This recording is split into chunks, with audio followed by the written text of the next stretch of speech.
What's up guys, Steve here with Speed Kings. We're out here taking bikes from Quaid Harley Davidson. Big shout out guys, thanks for letting me do this. We're taking a bunch of new models and doing some reviews on these bikes. First bike we stole was their demo bike. It's a brand new Road Glide. This thing's got the 117 power plant, which I'll tell you, I was pretty impressed. I've ridden a lot of big motors, a lot of huge displacement M8 motors. I gotta say, the 117 in a stock formation, it's got some get up and go. I mean, granted, I was riding the whole time in sport mode. We'll get to that. But I was riding the whole time in sport mode. Lots of pep, felt good. You know, this thing gets up and gets out of its own way. If I was gonna get a bike and just do some long travel touring stuff, I wouldn't even touch the power plant. I would do an exhaust intake, call it a day, a 117, warranty all day. You're blasting down the road at 100 miles, no problem. One of the other things that I really enjoyed and that in the previous models have been, to me, a headache was the seat. You know, something's very simple. I mean, I'm not gonna say you're not gonna change it out down the road, but for a stock seat, I think they did a pretty good job. They have a nice lumbar area right here. It keeps you in the pocket real well. But they changed the material. That's a huge thing in its own, because in the past, the materials they've used were kind of slippery, if you recall. So if you grabbed a handful of front brake for any reason, you would slide up front. You know, this thing's got a little bit, whatever kind of leather they're using or whatever this is, it's definitely got a little bit more sticky surface to it. You feel a little bit more planted with the nice lumbar right here. It's a nice solid stock seat. I really enjoyed it. One of the biggest changes they did with these newer models was the hand controls. So if you notice, there's a lot more going on the hand controls. In the beginning, I wasn't a big fan, I will say that. As I've been riding a few models now more and more, they're starting to grow on me. I'm not necessarily using the infotainment system in the city like some people might use, but there's some features that I do like. I really enjoy where they did the flasher and high beam, low beam switch. It's up here on your trigger finger on your left control. It really just makes it nice and simple. It's easy to get to.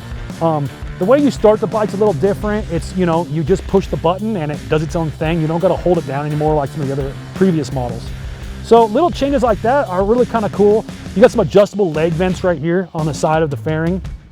The way they changed the main vent, if you recall in the previous Road Glide models, you had a weird button right here. Sometime it worked, sometime it didn't. Let's be honest. This one, I really like it. It really feels good the way it opens and closes.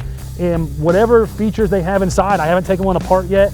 It really just feels like it's gonna stay in whatever setting you put it at, and you can close it and leave it closed if you like. Things like that I really kind of enjoy, because it's just little upgrades, little things that they had on previous models that I didn't quite feel worked as well. I'm a big fan of the shape of the bags on the new ones. I wasn't in the beginning. Again, things that are growing on me. The bags, they got a lot of space in them. I like the little sporty cutouts on the back. I enjoy the stock factory taillights on this bike for a stock bike. I think it looks pretty good. You know, I'm a big fan of changing things around. I'm not saying I wouldn't change it. I just think it looks good how it sits right here. I also like the way they changed the side panels. These side panels, it just kind of gives it a little bit more of a, you know, performance-esque look. A little sporty, little, yeah, hey, yeah, you know what I mean? So I like it. I'm a fan. Some of the fun things about these bikes though that I really enjoyed and I was playing with on this ride, and I'm gonna be honest, I didn't think it was really gonna do anything. You know, they have different modes. So there's a road mode, a rain mode, a sport mode, and there's a few modes that you can adjust yourself. I started the bike off in sport mode, super peppy, rocking and rolling. You know, we were just kind of going light to light. We were in Loma Linda, downtown Redlands, you know, and I was playing with it and I was like, you know what, let's put it in road mode. Let's see if I even notice a difference. Honestly, I didn't expect to. I noticed an instant difference from the get as soon as I left the stoplight, just a little less peppy, not really there like it was in sport mode. I was kind of blown away, to be honest. So I think that's a really cool feature. I'm sure that's gonna give you a lot better gas mileage if you're doing some long touring, things like that. Like if we're ripping up to Utah or something crazy like that, put it in there. You're just got cruise control on, set it, forget it, you know? But sport mode, that's where I stay. I'm a real big fan of the infotainment system they got going on here. A lot of adjustability. I like that you can move the gauges around. You can do a tach and a speedometer, or you can do a tach and speedometer built into each other. You can make it to where your Apple CarPlay is in the center, you know, all these different features. I kind of enjoy that. Yeah, that's right, Playboy. I hope you got that guy on camera. He gave us the fingers.